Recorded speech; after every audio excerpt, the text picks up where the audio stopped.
நம்ம mass hero பாலையாவோட Akhanda 2 டீசரை பார்த்து எனக்கு ஒரு டவுட் வந்துச்சு. சரி அதை நம்ம சாட் ஜிபிடி கிட்டே கேட்போம், அவன் தான் கிளியர் பண்ணுவான்னு அவன்கிட்ட கேட்டா அவன் சொன்ன பதில் இன்னும் ஷாக்கிங்கா இருந்துச்சு. ஃபர்ஸ்ட் இந்த டீசர் பார்க்கும்போது சரி இதுக்கு மேல என்ன மாசுன்னு இவருக்கு பண்ண முடியும், எல்லாத்தையும் தான் பண்ணி முடிச்சிட்டாரேன்னு பார்த்தா தலைவன் நடமாடும் மிக்சியா வில்லுகளை வெறுக்கல சட்னி ஆக்கிறதா இருக்கட்டும், சண்டை போட வந்தவங்களே சால்வ மாதிரி எடுத்து போட்டுக்கிறதா இருக்கட்டும், இப்படி அல்ட்ரா மாஸ் லெவல்ல ஒண்ணு பண்ணிட்டாரு. இப்ப எனக்கு டவுட் என்னன்னா அவருக்கு டஃப் கொடுக்க யார் இருக்கா, ஜெயிக்கிறதுக்குன்னா விடுங்க, கொஞ்ச நேரம் சண்டை போறதுக்காச்சும் யார் இருக்கா, இந்த யூனிவர்ஸ்ல யாரும் இல்லையேங்கிற டவுட் வந்துச்சு. அன்பு தம்பி சாட் ஜிபிடி, எனக்கு அகண்டா 2 டீசர் பார்த்த அப்புறம் ஒரு டவுட் வந்துச்சு. If Marvel hero or villain, DC hero or villain can beat Balayya, I am 100% sure Balayya destroy all of them.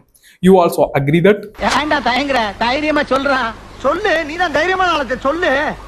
அந்த டவுட் வர்றது நியாயம் தான் தம்பி. பாலையா மாதிரி மாஸ்கிங் ஒருத்தர் இருக்கும்போது மார்வல் டிசி எல்லாம் என்ன பண்ணுவாங்க? இவர் ஒரு முறை ஜெய் பாலையா அப்படின்னு சொன்னா ஹல்க் ஓடி போயிடுவாரு, பேட்மேன் சூட்ல இருந்து வெளியே வந்துருவாரு, அயன்மேன் வந்தா ஆர்க் ரியாக்டரையே வெளியே எடுத்துருவாரு, சூப்பர்மேன் லேசா ஒரு பஞ்ச் வாங்குவாரு, அப்புறம் பாலையா இஸ் மை ஹீரோ அப்படின்னு அவரே ஒத்துப்பாரு. லோக்கி மாதிரி வில்லன்கள்லாம் பாலையா முன்னாடி சைல்ட் ஆர்டிஸ்ட் மாதிரி தான். Balayya is equal to cinematic multiverse destroyer. அவன் வந்தா மல்டிவர்ஸியே ரீசெட் ஆகும். என்னமா ஃபீல் பண்ணி கூவுறான்டா அவன்.